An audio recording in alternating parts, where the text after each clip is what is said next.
আমরা সবাই সুখের ঠিকানা কোথায়, সেই সুখের সন্ধানে প্রত্যেকে যার যার জায়গা থেকে আমরা চেষ্টা করছি।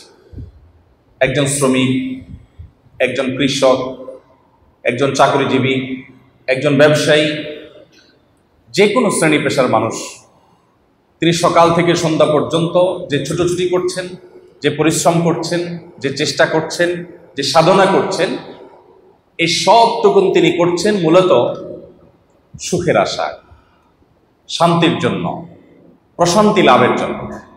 কোনো সন্দেহ আছে? সে প্রশান্তি লাভের বিভিন্ন উপায় থাকতে পারে। প্রশান্তি লাভ নিয়ে নানা কথা থাকতে পারে, এর পথ এবং পদ্ধতি নিয়ে, এর উদ্দেশ্য নিয়ে নানা বিতর্ক থাকতে পারে, বিভিন্ন আইডিওলজি থাকতে পারে। কিন্তু এই ব্যাপারে কোনো সন্দেহ নাই যে আমরা সবাই সুখের সন্ধান করছি, আমরা সবাই সুখ চাই, প্রশান্তি চাই। এ ব্যাপারে কোনো ভিন্নমত আছে? সুখ এবং প্রশান্তির জন্যই আমাদের সকল চেষ্টা। আমি যে আয়াত তেলাওয়াত করেছি, আল্লাহ রাব্বুল আলামিন সেখানে সুখের ঠিকানার একটি সন্ধান আমাদেরকে দিয়েছে। প্রশান্তি আমরা কোথায় খুঁজে পাবো, সেই জায়গাটির কথা আল্লাহ তাআলা আমাদেরকে জানিয়েছে। পাশাপাশি আমি একটি হাদিসের অংশ তেলাওয়াত করেছি। নবী করিম সাল্লাল্লাহু আলাইহি সাল্লাম সেখানেও আমাদের প্রকৃত সচ্ছলতা, প্রকৃত ধনাঢ্যতা, এটা কিসে নিহিত আছে, কোথায় নিহিত আছে, কোন জায়গায় আছে, কিভাবে আমরা পেতে পারি, তার পথ এবং পদ্ধতি সম্পর্কে আলোকপাত করেছে। আজ পৃথিবীতে সুখের উপকরণ, ভোগের উপকরণ, এগুলো বিগত দুনিয়া, আজ থেকে 100, 200, 300 বছর আগের যে পৃথিবী, তার তুলনায় এখন মানুষের জীবনমান উন্নত নাকি পিছিয়ে আছে? আজ থেকে যত পেছনে যাবেন, 5 বছর আগে আমরা যেমন ছিলাম, 5 বছর পর তার চাইতে আমাদের জীবনমান অনেক উন্নত হয়েছে। গোটা বিশ্বব্যাপী ব্যাপকভাবে এবং সার্বিকভাবে এই কথা বলা যায় মোটা দাগে। ইন্ডিভিজুয়াল হয়তো কোনো মানুষ আগের তুলনায় এখন খারাপ আছেন, সেটা ভিন্ন বিষয়। কিন্তু আমরা যখন সামগ্রিকভাবে দেখব, গোটা পৃথিবীর মানুষ শান্তি এবং সুখের জন্য যে উপকরণগুলোর প্রয়োজন হয়, যে ইনস্ট্রুমেন্টের প্রয়োজন হয়, সেগুলো দিন দিন নতুন নতুন আবিষ্কার হয়ে আমাদের জীবন মানটা সহজ হচ্ছে, ভালো হচ্ছে নাকি খারাপ হচ্ছে? কোনো সন্দেহ আছে ব্যাপারে? নিত্য নতুন আবিষ্কার আমাদের জীবনকে সহজ করে দিচ্ছে, নিত্য নতুন আবিষ্কার আমাদের অনেক কষ্ট লাঘব করে দিচ্ছে। সুখ এবং ভোগের যে উপকরণগুলো বৃদ্ধি পাচ্ছে, এক একটি আবিষ্কার আমাদের সামনে নতুন দিগন্তের সূচনা করছে। মানুষ কি সে হারে সুখী হচ্ছে কিনা, এটা একটা প্রশ্ন। যে সুখের উপকরণগুলো যে হারে বৃদ্ধি পাচ্ছে, সুখ এবং প্রকৃত প্রশান্তি এটা সে হারে বৃদ্ধি পাচ্ছে কি পাচ্ছে না, এই প্রশ্ন উত্তর খুঁজে দেখার জন্য আমাদের আশপাশের কয়েকটা চিত্র আমরা দেখতে পারি। এর মধ্যে একটা চিত্র হলো, আগের চাইতে মানুষ ডিপ্রেশনে বেশি থাকে না কম থাকে? সমস্যারে বলেছেন সবাই, তার মানে এ ব্যাপারে কোনো দ্বিমত নাই যে আজ থেকে 50 বছর আগে আপনার বাবা যখন আপনার বয়সী ছিলেন, আপনি নিশ্চিত যে তিনি হয়তো আপনার মতো এত এডুকেটেড ছিলেন না। এমনকি তিনি আপনার মতো লিফটে চড়ে উপরে উঠতে পারতেন না, সেই সুযোগও হয়তো তার ছিল না। আপনার মতো এসি রুমে থাকা তো দূরের কথা, ফ্যানের নিচে থাকার সুযোগ হয়তো অনেকের বাবার, আমাদের হয়নি। বাট আমি এখন যতটা ডিপ্রেশনে আছি, আমার এই বয়সে আমার বাবা আজ থেকে 50 বছর আগে, 20 বছর আগে, 30 বছর, 40 বছর আগে তিনি এতটা ডিপ্রেসড ছিলেন, কি মনে হয়? এভাবে আমরা অনেকগুলো মানদণ্ড দেখতে পারি, যেগুলো ধরে ধরে আমরা এই সিদ্ধান্তে উপনীত হতে পারি, এই ক্যালকুলেশনে আসতে পারি যে পৃথিবী শান্তি এবং সুখের উপকরণে সমৃদ্ধ হচ্ছে, জ্ঞান বিজ্ঞানের নতুন নতুন দিগন্ত মানুষের সামনে উন্মোচিত হচ্ছে, মানুষের জীবনমান উন্নত হচ্ছে, জীবন ধারণ সহজ হচ্ছে, সব ঠিক আছে। বাট মানুষের মধ্যে প্রকৃত সুখ, প্রকৃত শান্তি যেটা, এটার অভাব সমাজের প্রতিটা মানুষ বিভিন্নভাবে আমরা উপলব্ধি করছি, অনুভব করছি। মোহতারাম হাজরিন, আরেকটি বিষয় থেকে আমরা বিষয়টাকে প্রমাণ করতে পারি বা অনুমান করতে পারি, সেটি হলো এখন আমাদের সমাজে আত্মহত্যার যে রেশিও আছে, আত্মহননের যে রেশিও আছে, আজ থেকে যত পেছনের দিকে যেতে থাকবো আমরা, আত্মহত্যার রেশিওটা এখনকার চাইতে আগে কম ছিল না বেশি ছিল? অনেক কম ছিল। বিবাহ বিচ্ছেদ নিয়ে যতগুলো জরিপ হয়, বিভিন্ন জাতীয় দৈনিক বিভিন্ন সময় বিভিন্ন রিপোর্ট প্রকাশ করে, গণমাধ্যমগুলো দাম্পত্য জীবনে আমাদের সমাজে অশান্তি এবং কলহ দিন দিন কিভাবে বেড়ে চলেছে সেগুলোর রিপোর্ট প্রকাশ করে, সংশ্লিষ্ট দপ্তরে কি পরিমাণ তালাক রেজিস্টার্ড হয়েছে, বিবাহ বিচ্ছেদের ঘটনা লিপিবদ্ধ করা হয়েছে, সেগুলো বিভিন্ন সময় আমরা গণমাধ্যমের মারফতে জানতে পারি। এ বিষয়ে আমরা সবাই কম বেশি অবগত যে আমাদের দাম্পত্য জীবনে সুখ শান্তি, কাঙ্ক্ষিত যে সুখের জন্য আমরা সবাই চেষ্টা করি, এত কষ্ট, আমার ক্যারিয়ার গড়া, আমার পড়াশোনা, আমার ভালো রেজাল্ট করা, ভালো কলেজ ইউনিভার্সিটিতে চান্স পাওয়া, এরপর ভালো একটা চাকরি পাওয়া, ভালো একটা পজিশন হোল্ড করা, এসব প্রচেষ্টা যে জন্য যে আমি একটা ভালো লাইফ লিড করব, সেই লাইফ লিড করাটা নির্ভর করে যে দাম্পত্য জীবনের উপর অনেকখানি, বা ভোগটা করব যে দাম্পত্য জীবনে, সেই দাম্পত্য জীবনটা আগের তুলনায় এখন ভালো যাচ্ছে না খারাপ যাচ্ছে? খারাপ যাচ্ছে। আওয়াজটা খুব জোর হয় নাই, কারণ অনেকে অবিবাহিত, বুঝতে পারছেন না যে যারা গর্তে পা দিয়েছে তাদের অবস্থা কতখানি ভালো না মন্দ। এই জন্য যারা ইয়াং বিবাহ করেন নাই তারা কিছুটা সন্দেহে আছে। কিন্তু আমরা এই বিষয়ে যে সমস্ত জরিপগুলো আছে, সেই সমস্ত জরিপগুলো যদি আমরা দেখি, তাহলে সেক্ষেত্রে আমাদের কাছে দিনের আলোর মতো পরিষ্কার হয়ে যাবে বিবাহ বিচ্ছেদের হার। আপনি গুগলে গিয়ে একটু সার্চ দিয়ে দেখেন যে বিবাহ বিচ্ছেদের হার গত বছর, তার আগের বছর, তার আগের বছর, 5 বছর আগে, 10 বছর আগে কিরকম ছিল এবং এখন আস্তে আস্তে ধীরে ধীরে কিরকম হচ্ছে। বিবাহ বিচ্ছেদের হার বাড়ছে না কমছে? আজ থেকে অনেক বছর আগের একটা জরিপ আমি দেখেছিলাম, প্রথম সারির গণমাধ্যম একটা রিপোর্ট তারা প্রকাশ করেছিলেন যে ঢাকায় শুধুমাত্র প্রতিদিন 39টা বিবাহ ভঙ্গের ঘটনা ঘটে।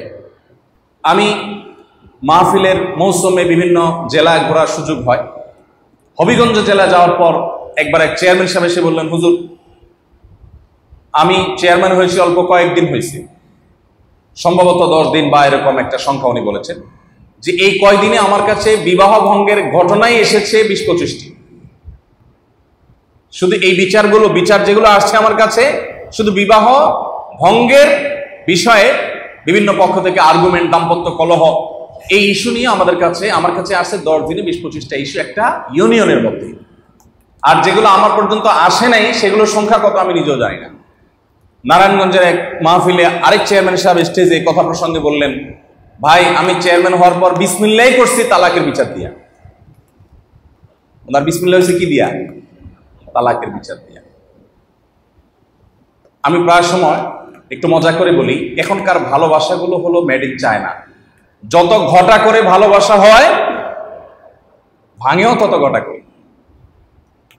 আমাদের বাপ দাদারা তাদের বিয়ে শাদী হয়েছে, এত ঘটা করে বিয়ে শাদী হওয়ার মতো অর্থনৈতিক অ্যাবিলিটিও ছিল না। এখন যত ঘটা করে হয়, তাহলে বোঝা গেল আমরা সুখ এবং শান্তির কথা বলছিলাম যে আমরা এখন ভালো আছি না আগে ভালো ছিলাম। হ্যাঁ, এখন আমরা আমাদের চামড়া শীতল করতে পারছি এসির বাতাসে, ফ্যানের বাতাসে, আমরা ঘামাচ্ছি না, আরাম পাচ্ছি, আমরা একটু ভালো খাবার খেতে পারছি, আমাদের খাবারের মেনুতে অনেক ভালো ভালো আইটেম থাকে, আমাদের এক জায়গা থেকে আরেক জায়গা যাওয়া অনেক সহজ হয়ে গেছে। বাংলাদেশের এক প্রান্ত থেকে আরেক প্রান্তে যাওয়া অনেক সহজ, পৃথিবীর বিভিন্ন প্রান্তে তো আরো বেশি উন্নত।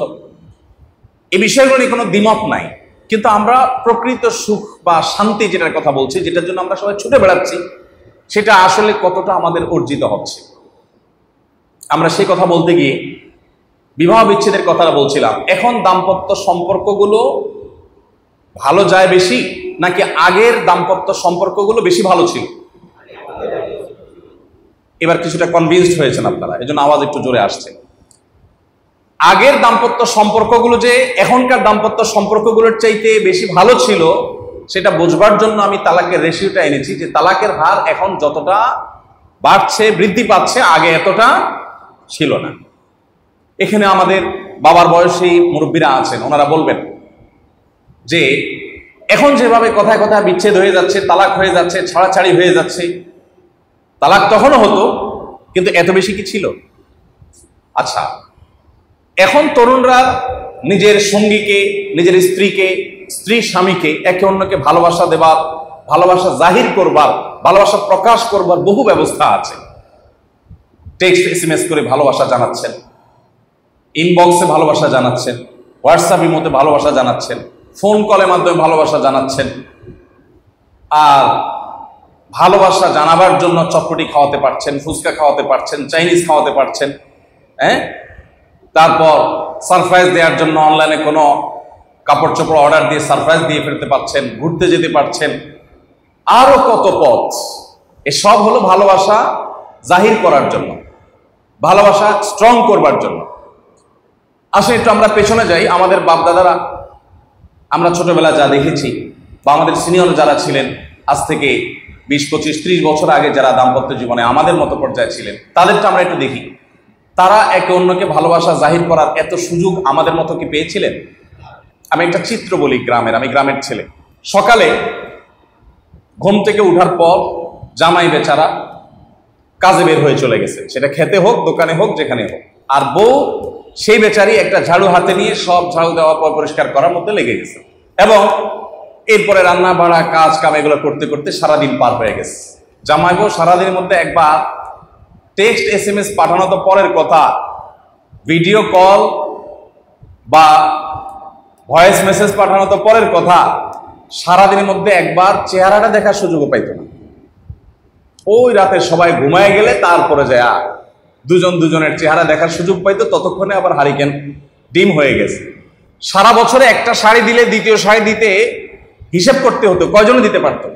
আর এখন শপিং মলে যে ছেড়ে দেই, ছেড়ে দিয়ে কি কি লাগবে তোমার আসো, ক্যাশ কাউন্টারে আমি আসি, তুমি আসো, শুধু কার্ড পাঞ্চ করে দিব, সব কেটে নিয়ে যাবে।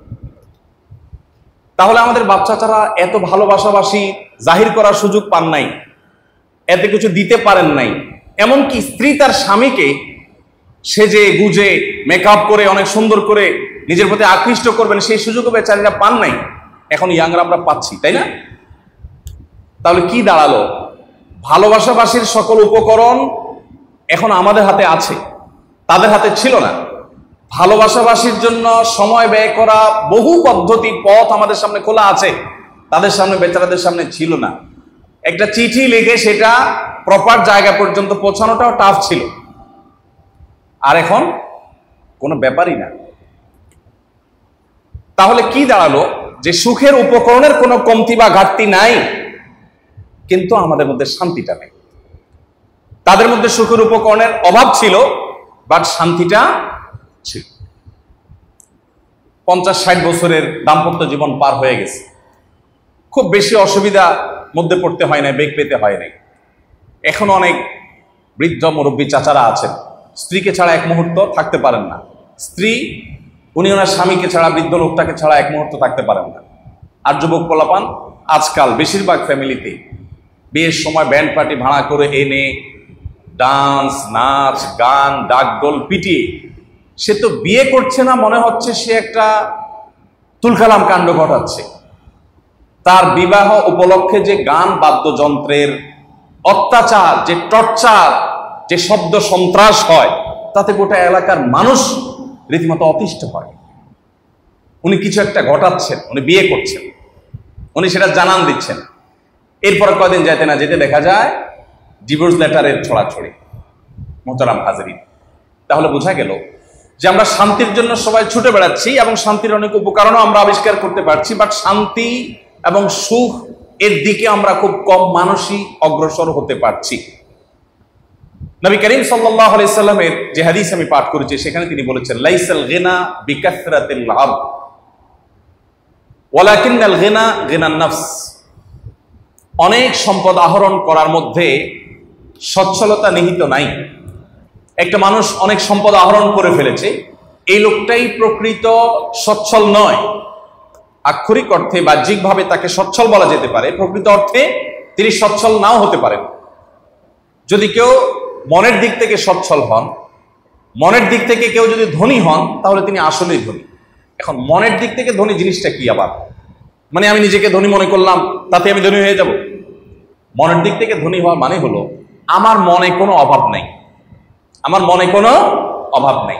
আমি যে অবস্থায় আছি, যেই জায়গায় দাঁড়িয়ে আছি, আমার হয়তো ব্যাংক ব্যালেন্স নাই, আমার হয়তো খুব বেশি অ্যাসেট সম্পদ নাই, আমার হয়তো খুব ভালো উন্নত ক্যারিয়ারের হাতছানি আমার সামনে নাই, আমি হয়তো অনেক কষ্টে আছি, কিন্তু এই কষ্টে থাকা মুহূর্তগুলোকে আমি যদি এনজয় করতে চাই, আমি যদি এই মুহূর্তের মধ্যে থেকেও সুখী হতে চাই, তাহলে আমার মন থেকে একটা শব্দ উচ্চারিত হতে হবে যে আল্লাহ আমাকে যা দিয়েছেন, যে অবস্থা রেখেছেন, আমার কোনো অভিযোগ নেই, কোনো অনুযোগ নেই। আমি এটাকে এনজয় করছি, আমি এটাকে অ্যাপ্রিসিয়েট করছি, আমি এটাকেই আলিঙ্গন করছি, এটাকেই বুক পেতে নিচ্ছি, এটাকেই ভালোবাসছি। মন খুলে আল্লাহকে আমি কৃতজ্ঞতা জানিয়ে, আল্লাহকে থ্যাঙ্কস জানিয়ে আমি যদি বলতে পারি আলহামদুলিল্লাহ, এই লোকটা সুখী। এই লোকটা কি? আরেকজনের অনেক টাকা পয়সা আছে, অনেক ব্যাংক ব্যালেন্স আছে, অনেক অ্যাসেট আছে, অনেক সহায় সম্পদ আছে, তিনি ভালো রেজাল্ট করতে পেরেছেন, ভালো ক্যারিয়ার করতে পেরেছেন, ভালো চেয়ারে যেতে পেরেছেন, অনেক কিছু হয়েছে। বাট তারপরও তার চাওয়া এখনো বাকি আছে। একটা চেয়ারে গেছেন, এর পরের চেয়ারটা টার্গেট, ওইটাতে বসতে হবে আমাকে, ওইটাতে বসার পরে টার্গেট হলো তার পরেরটা। তাহলে এই লোকটা আসলে অভাবী, কারণ তার অভাব আছে। অনেকে দেখবেন বিল্ডিং হয়তো 6-7 তলার ফাউন্ডেশন দেওয়া, অনেক কষ্ট হচ্ছে 3 তলা করেছেন, এরপরে রড বের করে রাখেন। ছাদে গেলে দেখবেন যে রড বের করে রাখছে। রড বের করে রাখার মানে কি? মানে হলো ওনার আরো একটা তলা করার প্রয়োজন আছে। টিনের ঘর আলা বেচারার কিন্তু রড বের করার কোনো অপশন নেই। টিন দিয়া ঘর বানানোর পরে বেচারা আলহামদুলিল্লাহ হাত মুছে সে ঘরে ঢুকে যায়, যাক ঘর শেষ। তাহলে এই বেচারা টিনের ছাউনি দিয়ে, টিনের বেড়া দিয়ে ঘর বানানোর পরে হাত ঝেড়ে মুছে ধুয়ে ঘরে ঢুকে গেল, তার মানে এই ঘরে উপরের দিকে নেওয়ার আর কোনো স্বপ্ন, ইচ্ছা বা আগ্রহ তার নাই। আর যে ভদ্রলোক 3 তলা করার পরেও রড বের করে রেখেছে, 4 তলা করার পরও রড বের করে রেখেছে, এই লোকটা কি অভাবী না ভাবী? অভাবী, তার অভাব আছে। অভাবটা কি? 4র্থ তলা।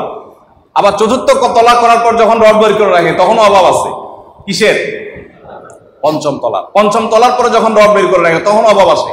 যদি 6 তলার অনুমোদন থাকে তাহলে সেক্ষেত্রে তারপরও একটু রড বের করে রাখে অনেকে, যে এবার 7 তলার ছাদ আর হয়তো দিতে পারবো না, ফাউন্ডেশন সেভাবে দেয়া নেই, তো অন্তত অ্যাটলিস্ট উপরে একটু টিন শেড করে 2টা রুম করে দিলে ভাড়া দিতে পারবো। অভাব আছে না নাই? এরপর যখন ওই বিল্ডিংটা কমপ্লিট হয়ে যায়, এবার আর কোথায় জমি কিনা যায় ধান্দা, আর কোথায় ফ্ল্যাট বুকিং দেওয়া যায় ধান্দা। অভাব আছে না নাই? এই কথাটা কি নবী করিম সাল্লাল্লাহু আলাইহি ওয়াসাল্লাম বোঝানোর চেষ্টা করেছেন। লাইসাল গিনা বিকাসরাতিল আরদ, অনেক সম্পদ আহরণ করার মধ্যে আসলে সচ্ছলতা নিহিত নাই।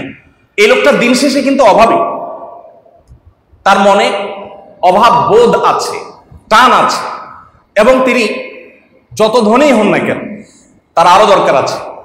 আর এর বিপরীতে ওয়ালাকিন্নাল গিনা গিনান নফস, যে ব্যক্তি আল্লাহর কৃতজ্ঞ বান্দা, যে অবস্থায় আছে সে অবস্থাকে সে অ্যাপ্রিসিয়েট করে। আপনি খুব ভালো ফলাফল করতে পারলেন না, আপনি ছাত্র মানুষ, আপনার টার্গেট ছিল অমুক জায়গায় যাওয়া, কিন্তু পরীক্ষা ভালো হয়নি, বা যেভাবেই হোক আপনি সে জায়গায় যেতে পারলেন না, আপনি ডিপ্রেসড হয়ে গেলেন। আপনি অভাবী, আপনি অভাবী, বিকজ আপনার চাওয়াটা পূরণ হয়নি, আপনি সেটার জন্য আপনি কিন্তু ডিপ্রেসড। আরেকজন স্টুডেন্ট পরীক্ষা দিয়েছে, তার একটা টার্গেট ছিল একটা জায়গা যাবে, কিন্তু হয়নি, ব্যাটে বলে চেষ্টা করেছে। তিনি বলছেন আল্লাহ শুকর, আল্লাহ যে হালে রাখে আলহামদুলিল্লাহ। কত ভালো ফলাফল করার পরও অনেকের ক্যারিয়ার খুব ভালো জায়গায় যেতে পারেনি, তুলনামূলকভাবে খারাপ ফলাফল করে অনেক অনেক ভালো ক্যারিয়ার গড়ে ফেলতে পেরেছে। অর্থাৎ বিষয়টা আল্লাহর হাতে, আমার এটা চিন্তার কিছু নাই। আল্লাহ শুকর, আলহামদুলিল্লাহ, সুখী। আমি কি বুঝাতে পারছি? আজ এই কথাগুলো আপনাদের সামনে বলার উদ্দেশ্য হলো যে আমাদের তরুণ প্রজন্মের মধ্যে ডিপ্রেশনের পরিমাণ এতটাই বেড়ে চলেছে যে আমরা কদিন পর পর এমন এমন মর্মান্তিক সংবাদ শুনতে পাই যা আমাদের হৃদয়কে ব্যথিত করে, যা আমাদের ভবিষ্যৎ প্রজন্মকে নিয়ে শঙ্কিত করে, আমাদেরকে আতঙ্কিত করে। সম্মানিত উপস্থিতি, একজন মুসলমান হিসাবে আপনার বিশ্বাস থাকবে আল্লাহ রাব্বুল আলামিন আমার জন্য যা ফয়সালা করে রেখেছেন, আমার তাকদিরে যা নির্ধারণ করে রেখেছেন, এর বাইরে কিছুই হবে না। এবং আল্লাহ রাব্বুল আলামিন আমাকে যদি কখনো কোনো পরীক্ষার মধ্যে ফেলেন, কষ্টের মধ্যে ফেলেন, আমার কোনো কাঙ্ক্ষিত বিষয় যদি আমি অর্জন করতে নাও পারি, একজন মুসলিম হিসাবে আমার হারাবার কিচ্ছু নেই। নবী করিম সাল্লাল্লাহু আলাইহি ওয়াসাল্লাম বলেছেন, আজাবান লি আমরিল মুমিন ইন্না আমরাহু কুল্লাহু খায়র। ঈমানদারের ইস্যুটাই বড় পিকুলিয়ার, অদ্ভুত, বড় আশ্চর্যজনক। ঈমানদারের বিষয়টা এটা হলো অনেকটা হাতির মতো, হাতি মরলেও লাখ, বাঁচলেও লাখ। নবী সাল্লাল্লাহু আলাইহি ওয়াসাল্লাম এই বিষয়টি ব্যাখ্যা করতে গিয়ে বলছেন, ইন আসাবাহু খায়রুন, যদি ঈমানদারের কোনো সুখের দেখা পায়, পরীক্ষা ভালো ফলাফল হলো, আমি যা চাইলাম, এই কলেজে ভর্তি হওয়ার আগে যা এক্সপেকটেশন ছিল যে এখানে আমাকে পুরাতন ভাইরা, সিনিয়র ভাইরা কিভাবে বরণ করে নিবে, টিচারদের বিহেভ কেমন হবে, কর্তৃপক্ষ কতটা হেল্পফুল হবে, যা আমার এক্সপেক্ট ছিল, যা আমার প্রত্যাশা ছিল, তার চাইতে আমি বেশি পেয়েছি বা প্রত্যাশা অনুযায়ী পেয়ে গেছি, তখন ঈমানদার সাথে সাথে আল্লাহ শুকর আদায় করবে, আলহামদুলিল্লাহ, আমি যা চেয়েছি তা পেয়েছি, আমি হ্যাপি। এই যে শুকর আদায় করলো, একদিক থেকে সে তার প্রত্যাশা পূরণ হলো, সুখী হলো, অপর দিক থেকে সে এটার কারণে আল্লাহকে থ্যাঙ্কস জানালো, তাহলে সে সুখীও হলো, আবার আল্লাহকে শুকরিয়া জানানোর মাধ্যমে তার আখিরাতও সে বিনির্মাণ করে ফেললো। ঈমানদার সুখী হয়েও সুখী।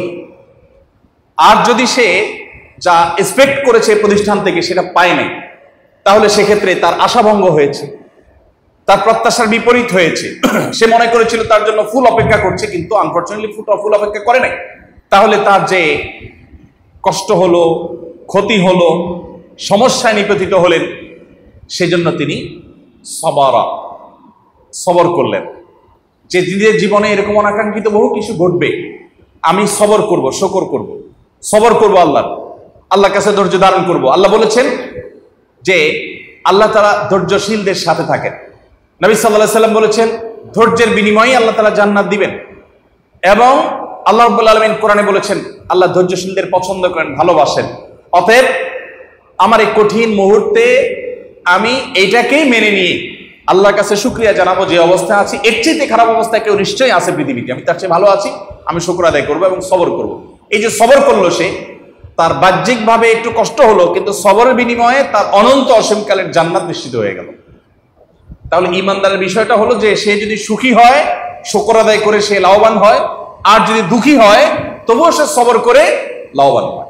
মুহতারাম হাজিরিন, ঈমানদার সম্পর্কে আল্লাহ বলেছেন, যালিকা বিআন্নাল্লাহা মাওলাল্লাযীনা আমানু ওয়া আন্নাল কাফিরিনা লা মাওলা লাহুম। একজন অবিশ্বাসী মানুষের সাথে একজন ঈমানদারের পার্থক্যের জায়গা হলো এখানে যে বিশ্বাসী মানুষ, ঈমানদার, তার অভিভাবক আছে, তার একটা বলার জায়গা আছে।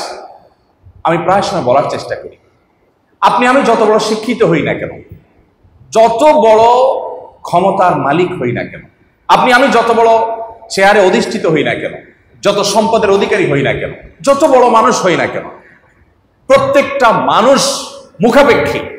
আল্লাহ সুবহানাহু ওয়া তাআলা এই কথাকেই কোরআনে বলেছেন যে আনতুমুল ফুকারা, তোমরা সবাই অভাবী। পৃথিবীতে কোনো মানুষ প্রকৃত অর্থে ধনী হতে পারে না, প্রত্যেকের অভাব আছে, প্রত্যেকের দুর্বলতা আছে, প্রত্যেকের চাওয়া এবং পাওয়ার জায়গা আছে, সে যেই হোক না কেন। এই অভাবী মানুষদের মধ্যে যদি চাওয়ার জায়গা থাকে, একজন পরম ক্ষমতাধর মানুষ, তারও কিছু সংকীর্ণতার, সীমাবদ্ধতার জায়গা আছে, বলতে পারে না মানুষের কাছে, তারও বলার একটা জায়গা দরকার আছে। একজন মানুষ অনেক পয়সা করি আছে, পয়সা দিয়ে সবকিছু সলভ করা যায় না, ধর্ম ওনার স্ত্রীর সাথে ওনার বোঝাপড়াটা ভালো যাচ্ছে না, টাকা দিয়ে এখানে কিছু করা যাচ্ছে না, তাহলে এই ভদ্রলোকের এই সমস্যাটা সলভ করার জন্য একটা জায়গা তার দরকার আছে না নেই? কিন্তু সাধারণভাবে তো থাকে না। উনি কোথায় কার কাছে যাবেন? আর এই জন্য আল্লাহ তাআলা বলেছেন যালিকা বিআন্নাল্লাহা মাওলাল্লাযীনা আমানু। আপনি যত বড় ক্ষমতাবান, যত বড় শিক্ষিত, যত বড় চেয়ারের মালিক এবং যত সম্পদশালী হন না কেন, আপনি যদি ঈমানদার হন, আপনার একটা ঠিকানা আছে, আপনার একটা জায়গা আছে। সেই জায়গাতে আপনি আপনার যে কোনো চাওয়াকে সাবমিট করতে পারেন, নিবেদন করতে পারেন। সেটা হলো আল্লাহ তাআলার দরবার।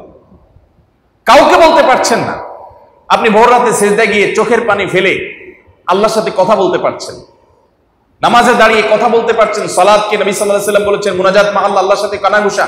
আপনি মন খুলে একটু চোখের পানি ফেলে আল্লাহর কাছে ফরিয়াদ করতে পারছেন, আল্লাহ আমি কষ্টে আছি, তুমি দূর করে দাও।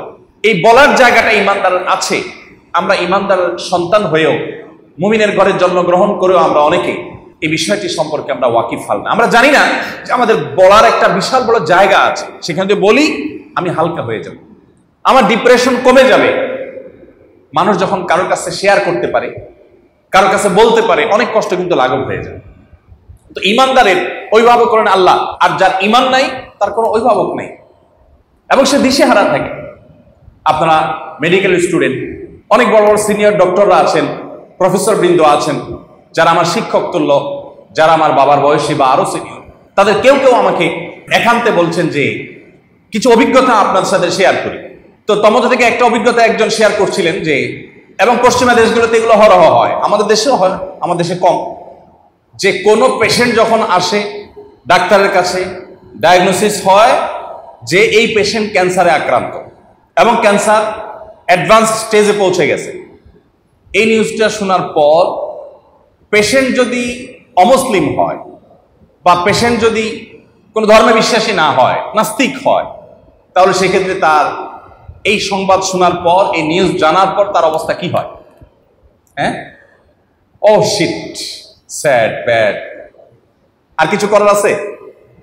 এই ভদ্রলোকের এছাড়া আর কিছু করার আছে? হ্যাঁ, আরেকটা করার আছে। সেটা হলো, পৃথিবীর বিভিন্ন দেশে আছে, আইন আছে রীতিমতো, যে কোনো রোগী যদি চায় যে আমি আর্লি মরতে চাই, ক্যান্সার অ্যাডভান্স স্টেজে আছে, আমি তো এমনিই বাঁচবো না বাবা, বুকে লাভ কি, ডাক্তার সাহেব আমাকে ইনজেকশন পুশ করে দেন। তো আইনি এই সুবিধা তাকে দেওয়া আছে, অনেক দেশে এটা আছে। তো নাস্তিক হলে স্যাড, ব্যাড, শিট টিট বলে টলে এরপরে ইনজেকশন নিয়ে চলে যেতে হয়, কারণ তার কোনো উপায় নেই, শেষ। আর যদি পেশেন্টটা মুসলমান হয়, কি হয় বলেন? ওই ডাক্তার বলছিলেন যে ভাই, আমার ওই পেশেন্টটা যখন তাকে বলা হয় যে আপনি তো ক্যান্সারে আক্রান্ত, অ্যাডভান্স স্টেজে আছেন, ভদ্রলোক যদি মুসলমান হন তো সাথে সাথে উল্টাপাল্টা যত লাইন গার্ড ছিল সব বন্ধ টন্ধ করে একদম সুইচের মতো সোজা হয়ে যায়, মসজিদে যাওয়া ধরে, নামাজ কালাম পড়া ধরে, জমজমের পানি কোথায় বিক্রি হয় যত টাকা দিয়ে লাগে কিনে এনে খেতে শুরু করে, আজোয়া খেজুর খাওয়া শুরু করে, কালো জিরা খাওয়া শুরু করে, মধু খাওয়া শুরু করে দেয় এবং জানে যে এগুলোতে শেফা আছে। নবী সাল্লাল্লাহু আলাইহি সাল্লাম বলেছেন এগুলা করা শুরু করে, হুজুরদেরকে হাদিয়া তোফা দেয়, আপনারা দোয়া করেন, নিজেও আল্লাহর কাছে দোয়া করে, যারা দেখে তারে বলে আল্লাহর কাছে দোয়া করেন। একটা জায়গায় সে দরখাস্ত জমা দিয়ে দেয়, সে জানে সব দুয়ার বন্ধ হয়ে গেছে, ডাক্তারদের কিছু করার নাই, কিন্তু একটা দুয়ার এখনো খোলা আছে, সেই দুয়ারে সকল অসম্ভব সম্ভব হয়।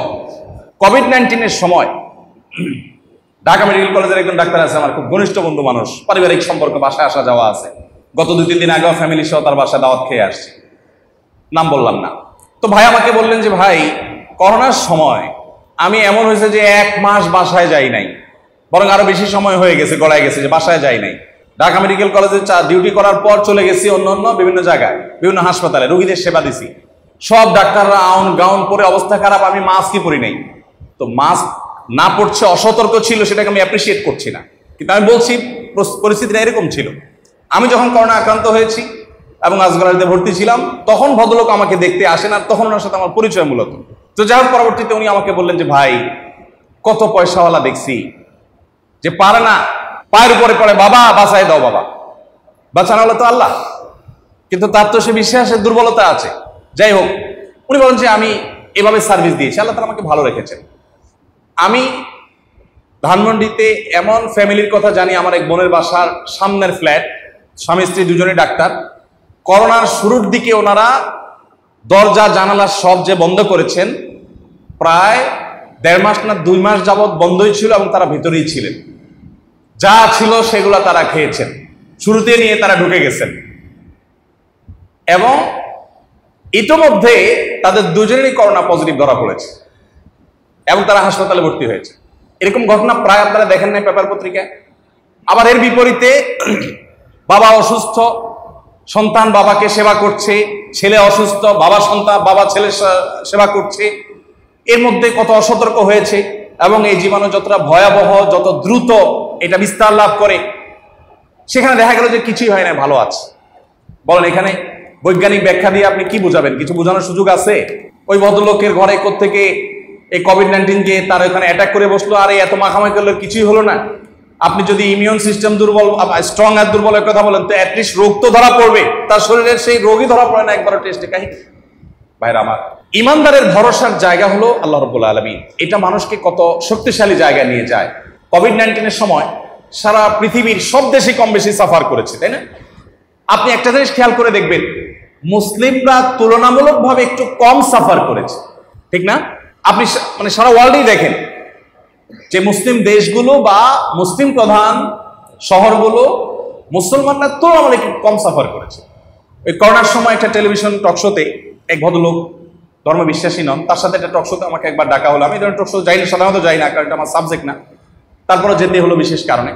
তো প্রসঙ্গতে এই কথা উঠে আসলো যে মুসলমানদের একটা বড় শক্তির জায়গা হলো আল্লাহর উপরে ভরসা। যে কোনো মানুষ যখন জানে যে আমার পেছনে একটা ছায়া আছে, হাত আছে, যে হাতটা আমি ধরতে পারি, তখন কিন্তু তার শরীরের মধ্যে এমনি ইমিউন সিস্টেম স্ট্রং হয়ে যায় যে তার মনোবল চাঙ্গা হয়ে যায়। মুসলমানদের সেই জিনিসটা আসেন নাই। ইমানদার কিভাবে ডিপ্রেসড হয়ে যায়, ইমানদার কিভাবে ভেঙে পড়ে। আল্লাহ রাব্বুল আলামিন বলেছেন, ওয়ালা ইয়াইআস মির রাহিল্লাহি ইল্লাল কওমুল কাফিরুন। আল্লাহর রহমত থেকে যাদের কোনো আল্লাহর প্রতি কোনো সৃষ্টিকর্তার প্রতি বিশ্বাস নাই, তারা কাফেররা, তারা আল্লাহর প্রতি নিরাশ হতে পারে, তাদের আশা হতে পারে ও স্যাড ব্যাড বলে ইনজেকশন নিয়ে চলে যেতে পারে, বাট ইমানদার তো এটা করতে পারে না। ইমানদার তো একটা ভরসার জায়গা, আস্থার জায়গা আছে। আজ আমাদের তরুণরা আমরা আল্লাহকে চিনছি না, আল্লাহর সাথে আমাদের দূরত্ব বাড়ছে, দিন যত যাচ্ছে বাড়ছে, এবং দূরত্ব বাড়ার কারণে আমরা সুখী হতে পারছি না। আমি যে কথা শুরুতে বলছিলাম সেই জায়গায় ফিরে আসছি, সুখের উপকরণ বাড়ছে কিন্তু আমরা সুখী হতে পারছি না। প্রতি বছর আত্মহত্যার প্রবণতা বাড়ছে। আমি বিভিন্ন সময় বিভিন্ন জায়গায় শেয়ার করার চেষ্টা করি যে পৃথিবীর অনেক উন্নত দেশ আছে, সেই দেশগুলোতে আত্মহত্যা এবং সুইসাইডের আপনার পরিমাণ, সংখ্যা অনেক গরিব দেশের তুলনায় অনেক বেশি, অনেক বেশি। জাপানের কথা এর আগে আমি বিভিন্ন জায়গায় বলেছি যে জাপানে যাওয়ার সুযোগ হয়েছে আমার কয়েকটা ইসলামিক প্রোগ্রামে অংশগ্রহণ করবার জন্য। তো সেখানে এর আগে আমি বিভিন্ন জায়গায় শেয়ার করেছি, এক বাংলাদেশি আমাকে বলছেন যে ভাই, আমাদের কোম্পানিতে যখন এমপ্লয়ীদের জন্য কোনো ওয়ার্কশপের আয়োজন করা হয়, কোনো ট্রেনিংয়ের আয়োজন করা হয়, সেখানে একটা জিনিস প্রায় বলা হয়, সেটা হলো যে তোমরা এই কোম্পানির এমপ্লয়ি, এখান থেকে তোমাদের রুটি রুজির ব্যবস্থা হয়, তোমাদের প্রতি একটা অনুরোধ, তোমরা যদি কেউ আত্মহত্যা করতে চাও তাহলে জার্মানি আত্মহত্যার জন্য লাইফ ব্যাগ আবিষ্কার করেছে, খুব সহজে আত্মহত্যা করা যায়, তোমরা সেটা চুজ করতে পারো। অমুক মেডিসিনটা তুলনামূলকভাবে বেশ সহজে আত্মহত্যা করা যায়, সেটা দিয়ে তোমরা এইগুলো প্রসেসগুলো নিতে পারো, এমপ্লয়ীদেরকে বলা হয়। তবে তোমরা কেউ প্লিজ অনুগ্রহ করে রেল লাইনে ঝাঁপ দিতে যাবে না, কারণ রেল লাইনে তোমরা যদি ঝাঁপ দিয়ে মারা যাও, তোমার সুসাইড নোটে তুমি কোম্পানিকে কোনোভাবে ব্লেম করো, তাহলে সেক্ষেত্রে কোম্পানির উপরে হিউজ জরিমানা আসবে, কোম্পানি বন্ধ হয়ে যাবে বা এরা সবাই না খেয়ে থাকবে। অর্থাৎ আত্মহত্যা করো, কিন্তু তার পদ্ধতিগুলো এই আছে, এই হলো ট্রেনিং। এবং কি পরিমাণ আত্মহত্যা হয় জাপানে এবং উন্নত অনেক দেশে, সেগুলো আপনি গুগলে সার্চ করলে দেখতে পাবেন চিত্র কতটা ভয়াবহ।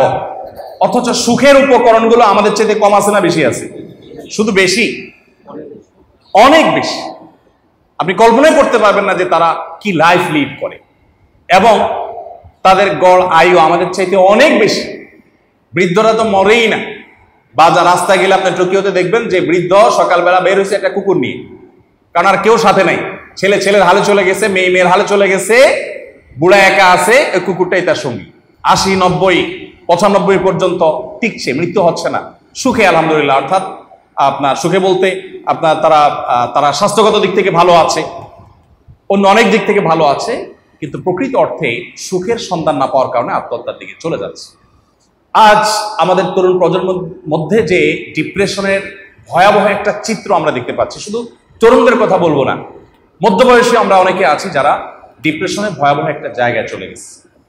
এই জায়গায় যাওয়ার অন্যতম প্রধান কারণ হলো আমাদের ঈমান দুর্বল হয়ে গেছে। অ্যাজ এ মুসলিম আমি আমার ঈমানের খোঁজ খবর নেই, আমার ঈমানটাকে আমি শানিত করি নাই, আল্লাহর সাথে আমার সম্পর্কটা খুব বেশি ভালো করতে পারি নাই, যার কারণে আমার ঈমান দুর্বল হয়েছে। আল্লাহর প্রতি বিশ্বাস এবং আস্থা যার যত দুর্বল হবে, ডিপ্রেশন তার উপরে তত বেশি ঝেঁকে বসবে।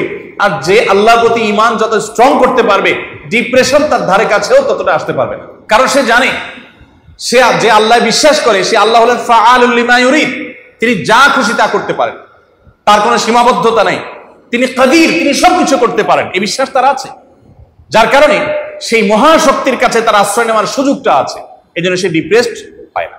সময়ত উপস্থিতি, আমাদের জীবনে নানা বাধা, নানা বিপত্তি, নানা সমস্যা আসবে।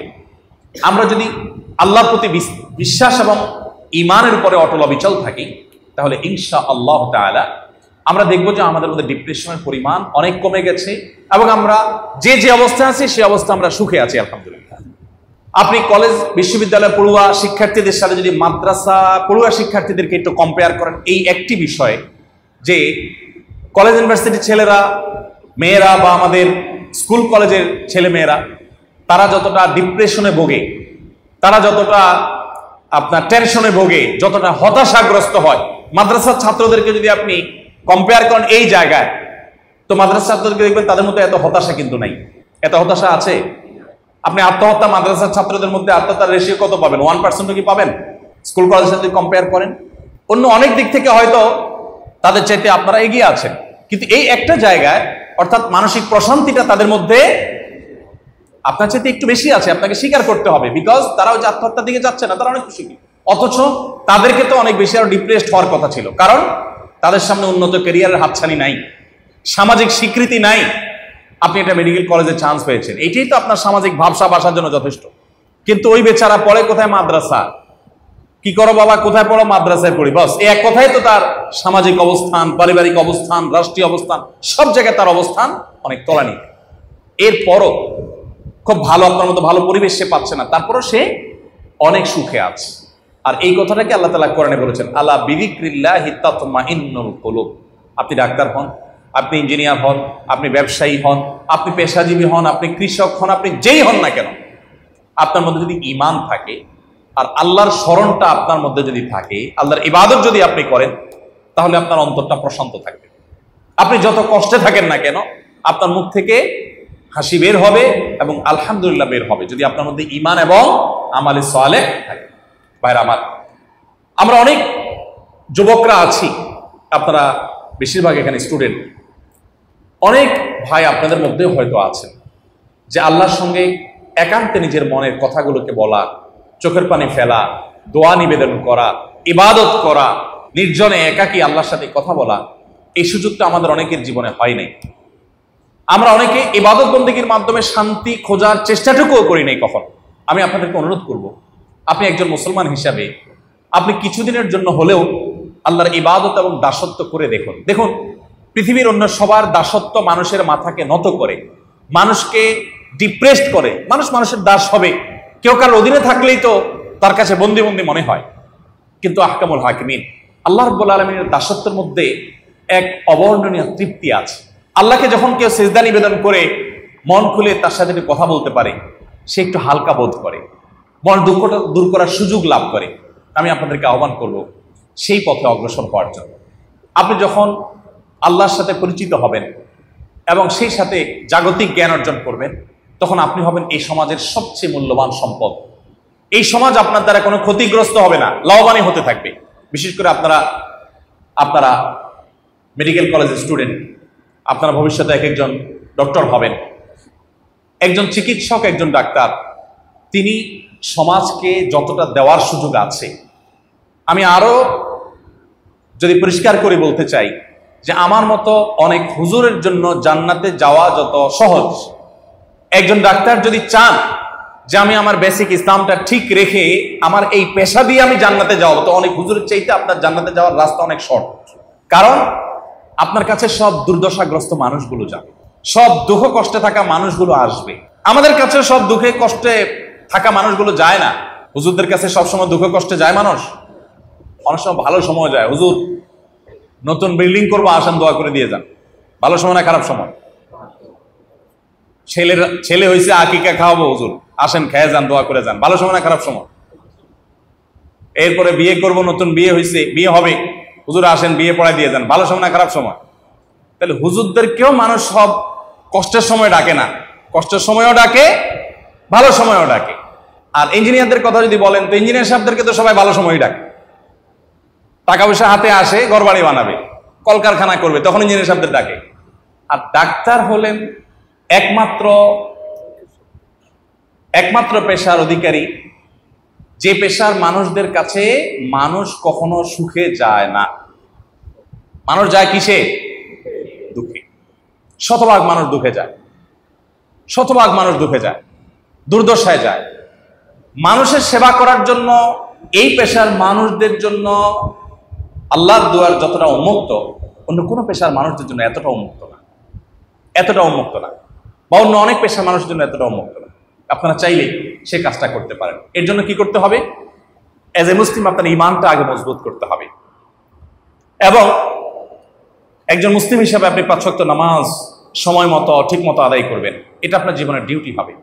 এটা আপনার রবের সাথে একটা কানেকশনের জায়গা। ওই যে বললাম, আপনি যেই হন না কেন, আপনার পাওয়ার হাউসের সাথে, আপনার আল্লাহ রাব্বুল আলামিনের সাথে আপনার কানেকশনের একটা রুট থাকতে হবে, একটা ওয়ে থাকতে হবে। তাহলে হবে কি, আপনি যত বড় ডাক্তারই হন, আপনারও কিছু বিষয় বলার থাকবে, অন্যদের কাছে বলতে পারবেন না, বলার একটা জায়গা দরকার। আর সেটাই আল্লাহ বলেছেন, যালিকা বিআন্নাল্লাহা মাওলাল্লাযীনা আমানু। ঈমানদারদের অ্যাডভান্টেজের জায়গাটাই হলো এই যে তাদের একজন অভিভাবক আছেন, আল্লাহ তিনি। তো আপনি তার কাছে 5 বার হাজিরা দিবেন, 5 ওয়াক্ত নামাজ পড়বেন, হারাম হালাল মেনটেন করবেন। অনেক চিকিৎসক আছেন, আপনারা রাগ করবেন না, যারা রক্তচোষক, যারা টেস্ট বাণিজ্য করেন, যারা এই অসহায় মানুষগুলোর সাথে তাদের অর্থ উপার্জনের জন্য প্রতারণা করেন, ভুলভাল এবং মিথ্যা মিছামিছি টেস্ট দেন, কমিশন খান, হারাম উপায়ে অর্থ উপার্জন করেন। সব যেরকম অনেক বেশি কামাই করার সুযোগ আছে, এই পেশার মানুষদের জাহান্নামে যাওয়ার রাস্তাটাও এরকম সহজ। কারণ একটা মানুষ দুর্দশায় পড়ে আপনার কাছে আসার পর যদি আপনি তাকে আবার আঘাত করেন, এমনি গরিব মানুষ, আপনি আবার তাকে অহেতুক বিভিন্ন টেস্ট লিখে দিয়ে আপনি তার সাথে প্রতারণা করে তার থেকে আরো উপার্জন করেন, তার মানে হলো মরা মানুষটাকে আপনি আরেকটা বাড়িয়ে দিলেন। তাহলে অন্য পেশার মানুষের চাইতে ডাক্তাররা চাইলে তাদের জাহান্নামের পথটাকেও সেরকম ত্বরান্বিত করতে পারেন। কারণ এই গরিব মানুষের যে এই গরিব মানুষের হৃদয় থেকে যে ব্যথা, ভারাক্রান্ত নিঃশ্বাস এবং আল্লাহর কাছে যে ফরিয়াদ বের হবে, এটা তো গুলি মিস হবে। জুলুমের শাস্তি অত্যন্ত ভয়াবহ আল্লাহর কাছে। এবং এইভাবে যারা উপার্জন করেন, সেটা ডাক্তার হোক, সেটা আলেম হোক, সেটা রাজনীতিবিদ হোক, সেটা সরকারি বেসরকারি কর্মকর্তা হোক, যেই হোক না কেন, এভাবে যারা উপার্জন করেন, ভাইরা আমার, আল্লাহ শপথ করে বলতে পারি, এরা কখনো সুখী হতে পারে না। আল্লাহ রাব্বুল আলামিন সুখ জিনিসটা এই মানুষগুলোকে দেয় না। আমরা হয়তো দেখি যে উনি অনেক চকচকা গাড়িতে চলেন, অনেক উন্নত দালান কোঠায় থাকেন, আমরা হয়তো দেখি যে ওনার অনেক চাকর নকর সামনে পেছনে থাকেন, বাট আসলে সুখে থাকেন না। সুখ জিনিসটা কিন্তু ভিন্ন জিনিস, সুখ জিনিসটা একেবারেই ভিন্ন জিনিস। অনেক গরিব মানুষকে আল্লাহ তাআলা সুখ দেন, আবার অনেক ধনীকে আল্লাহ তাআলা সুখ দেন না। ভাইরা আমার, আমি বেশি দীর্ঘ করে ফেলছি, যেহেতু আপনারা বেশিরভাগই বা সবাই এখানে স্টুডেন্ট, সম্মানিত টিচাররা বাদে বাকি যারা আছেন স্টাফরা বাদে, আপনাদের প্রতি আমার আকুল আবেদন হবে যে গোটা পৃথিবীতে আজ আপনাদেরকে জাহান্নামে নেওয়ার জন্য শত শত রাস্তা খোলা আছে আপনাদের সামনে।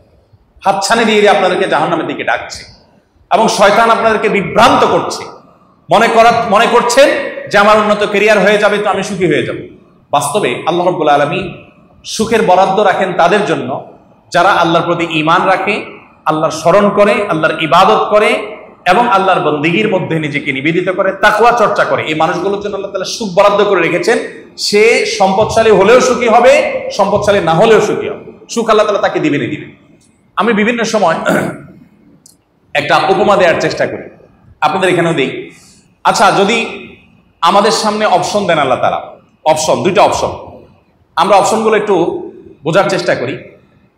1 নম্বর অপশন যদি দেওয়া হয় যে আপনাকে ধরেন 100 কোটি টাকা দেওয়া হবে বা ব্ল্যাঙ্ক চেক দিয়ে দেওয়া হবে, 100 কোটি পর্যন্ত তুলতে পারবেন আপনি। এটা আপনার জন্য একটা অপশন। আল্লাহ তাআলা বললেন যে বান্দা তোমার জন্য একটা অপশন, তুমি চাইলে 100 কোটি টাকার মালিক তোমাকে বানাই দেওয়া হবে, এটা দিয়ে তুমি যা খুশি করতে পারবে তোমার। তবে 100 কোটি পাওয়ার পর অন্য 10 জনের মতো তোমার রোগ বালাই হতে পারে, অসুখ বিসুখ হতে পারে, মৃত্যু যত সময় তো আসবেই।